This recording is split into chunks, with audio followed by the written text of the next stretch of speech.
Welcome back. We spent the week digging through a mountain of AWS announcements, everything from November 10th through the 14th. And honestly, there's a real theme of performance stability and just hardening the core architecture. So our mission today isn't just to read you the headlines. It's to pull out the high-impact updates for you, the person actually building things. We're talking compute, data, security. If it means a smoother deploy or a faster critical path, we're going to cover it. That's a great way to put it. The themes this week really are twofold. First, you see this massive push on scaling up foundational serverless tech, especially around event handling. And second, there's a really determined effort to harden the whole deployment and monitoring stack against the more subtle failures, things we call gray failures. Right. That's a term we use a lot in resilience engineering. But for anyone who hasn't run into it, what exactly is a gray failure? A gray failure is when something is just degraded. It's not totally dead. Think of a server that's responding, but it's super slow, or a process that's dropping half its packets. It's still up, but it's failing. Which is the worst kind of failure. The absolute worst. It's hard to detect. It's a nightmare to isolate. And a lot of what came out this week gives us new tools to fight exactly that. Okay, so let's start that fight in the container world. Amazon ECS rolled out a critical enhancement for service availability during rolling deployments. This has been a perennial pain point. Oh, this is a huge win for stability. So think about a standard rolling deployment. If your new version has some subtle bug and it starts failing health checks, The old way would still kill off the healthy tasks to make room. exactly, it would just keep pushing forward and your service availability would just plummet. The mechanism is much smarter now. ECS prioritizes stability. If a task in your current running version dies, it gets replaced with another healthy one from that same version. So it holds the line on the stable version while you figure out what's wrong with the new one. Precisely. It Yeah. guarantees stability while you diagnose the new code. That makes a ton of sense for stability. But let me play devil's advocate. Does this slow things down? Like if you're trying to roll back or even just complete a good deployment, are we taking a performance hit here? It's a negligible trade-off, really. The system doesn't just pause. It's smarter than that. It manages capacity across both versions. In fact, application autoscaling now applies scale-out to both revisions if the new one is struggling. Oh, so it shores up the whole service, not just the old part. Right. It maintains overall capacity even when the deployment is under stress. Excellent. Okay, moving from container stability to just raw function speed. The throughput gains for Lambda functions triggered by SQS they look massive with this new provision mode for event source mappings. This is that scale injection I was talking about. For any app with, really tight latency needs and big spiky traffic, provision mode is a huge deal. It scales 3 times faster, up to 1,000 concurrent executions per minute, and supports 16 times higher concurrency. Up to 20,000 concurrent executions, which is a lot. It is. The way it works is by provisioning dedicated event pollers that are just ready and waiting. So those polling delays you get with massive queues, they basically disappear. You're built on a new metric, the event poller unit, or EPU. So you're pre-buying that instant-on capacity. Exactly. And hitting numbers like that really starts to blur the line between using SQS with Lambda and, say, Kinesis for a lot of high-volume use cases. And on the compute side of Lambda, we also got expanded language support. 2 big updates there. Yep. First, Rust is now generally available. It's out of experimental status. Rust is, famous for its performance and memory efficiency, so it's a perfect fit for those serverless apps where every millisecond counts. And second, the new Java 25 runtime, based on Amazon Corretto LTS. This brings new language features, sure, but the critical part is that it supports Lambda Snap Start in supported regions. Which kills cold starts for Java functions. Dramatically. A huge win for Java on Lambda. Okay, so we've locked down the compute plane. Let's tackle the data layer. The biggest resilience win I saw this week has to be for RDS. Blue-green deployments now support Aurora Global Database. This is a massive simplification. If you're running a globally distributed app on Aurora, upgrading a major version or making a big schema change used to be this complex, terrifying dance across all your regions. The primary, all the secondaries. Now, the blue-green staging environment mirrors the primary and all the secondary regions. When you flip the switch, everything transitions at once, atomically. It minimizes downtime for those big, scary changes across your entire global footprint. That's a huge operational win. Beyond that, what about foundational engine updates? What jumped out? 2 things, really. First, PostgreSQL now supports Major version 18, and the most interesting feature in there for me is the introduction of Universally Unique Identifiers version 7, UIDV7. Okay, a new flavor of UUID. Why should a developer get excited about that? It all comes down to indexing efficiency. Traditional UUIDs are random, which creates chaos in a B-tree index. You're inserting keys all over the place, forcing the database to constantly split pages and reorganize. It's a mess for write-heavy systems. And UADV7 fixes that how? It combines uniqueness with a time-ordered component, so new keys are always inserted near the end of the index. This keeps everything contiguous and hot, which dramatically reduces those B-tree splits and boosts throughput. Got it. And the second thing? DocumentDB version 8.0 compatibility, and the performance numbers are wild, up to 7 times better query latency and a 5 times better compression ratio. And that's using the Z standard compression algorithm. Is that just about saving disk space? Not really, no. The storage savings are nice, but the real key is decompression speed. Z standard is designed to be incredibly fast at decompressing, so you get a better compression ratio, but you also reduce the I/O bottleneck because you can read and decompress the data so quickly. That's what gets you that huge latency improvement. So efficiency translates directly into speed. Okay, last one on the data front. Key spaces.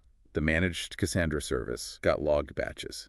This seems to be about addressing consistency. It is. It's for that classic NoSQL challenge. Log batches let you wrap multiple writes, insert, update, delete into a single atomic transaction. Either everything succeeds or nothing does. Which is critical for things like, say, an inventory system or a financial ledger. Absolutely. Things where you need strong consistency guarantees. But I have to ask, if I'm getting strong consistency, I'm giving up something. I'm paying a penalty in speed, right? Compared to a normal, eventually consistent write. You are. You are absolutely trading some raw throughput for that consistency. That's just the nature of distributed transactions. But the value here is that it's not all or nothing. You can use log batches only for those critical operations while your other high-volume workloads keep running at top speed. It's targeted transactional consistency. Let's pivot to the network edge. 2 big updates for load balancers. One for mobile performance and one for microservices security. Right. On the performance side, the Network Load Balancer, the NLB, now supports the QUIC protocol in pass-through mode. This is huge for anyone with a big mobile user base. Because it helps with session stickiness. Exactly. QUIC uses a connection ID, so if your user moves from Wi-Fi to cellular and their IP address changes, the session doesn't just drop. That stability can cut application latency by up to 30%. Then for security, the Application Load Balancer, the ALB, can now do built-in JWT verification, JSON Web Tokens. This is just a huge sigh of relief for microservice architects. It offloads all that token validation logic from the application code itself. It does. The ALB can check the signature, make sure it hasn't expired, validate the claims, all of it, before the traffic even gets to your service. And this is primarily for service-to-service communication. It's a massive win for the client credentials flow in OAuth 2.0. Instead of building that validation logic into 10 different services, the ALB handles it centrally. It just simplifies your security posture so much. And tying all this together, IPv6 expansion continues. This feels like it's about addressing both IP exhaustion and regulatory needs. It is. We saw IPv6 support roll out for critical services like S3 and S3 Express 1 zone for both gateway and interface VPC endpoints. SQS also got IPv6 in GovCloud, so the backbone of many architectures is now fully IPv6 capable. Okay, let's talk about the tools to monitor and test all this. Operational excellence. 2 critical updates for observability. First, CloudWatch logs now gets NLB access logs as vended logs. This means they're immediately available, structured, and you can use logs, insights, and Livetail to debug network issues right away. And the second one, which I think is a big deal for alert fatigue, is for CloudWatch composite alarms. Yes. Threshold-based alerting using the new at-least function. So explain how at-least solves a real-world problem. It stops you from getting woken up at 3 a.m. because one EC2 instance out of 100 has a tiny spike in disk I/O. Instead of alerting on every little thing, you can set a threshold. For example, only trigger an alarm if 50% of your hosts are showing high CPU. So it shifts the focus from a single system event to a meaningful fleet-wide problem. Exactly.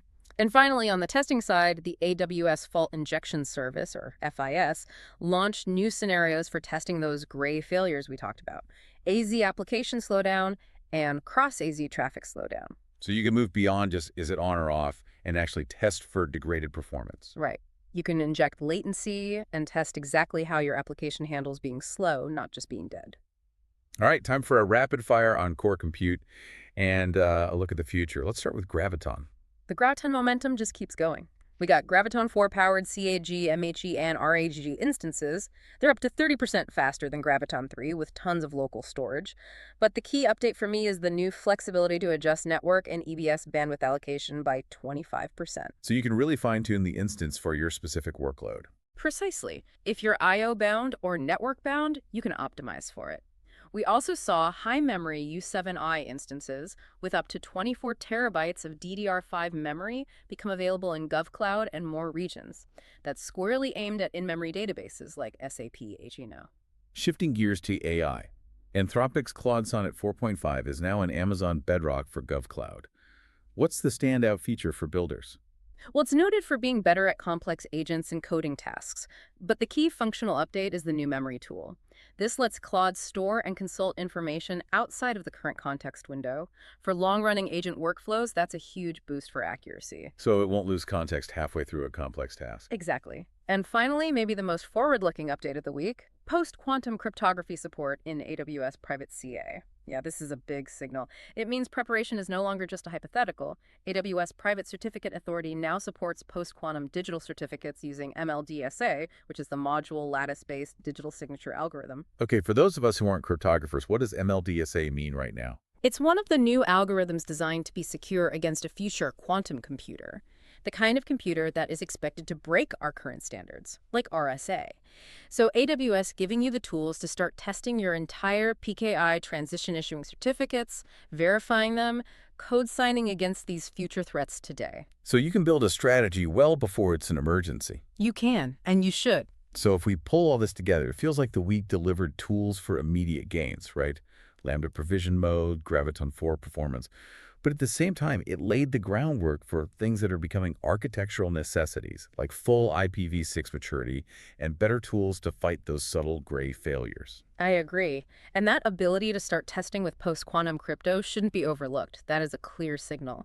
The timeline for preparing your systems for a post-quantum world is, well, it's officially open. So the real question for every technical team now is, the tools are here. So what is your transition strategy for protecting data that needs to stay secret for the next 20 years? How are you going to start testing? That is the essential challenge. Use this knowledge to start having those conversations now. We'll see you for the next deep dive.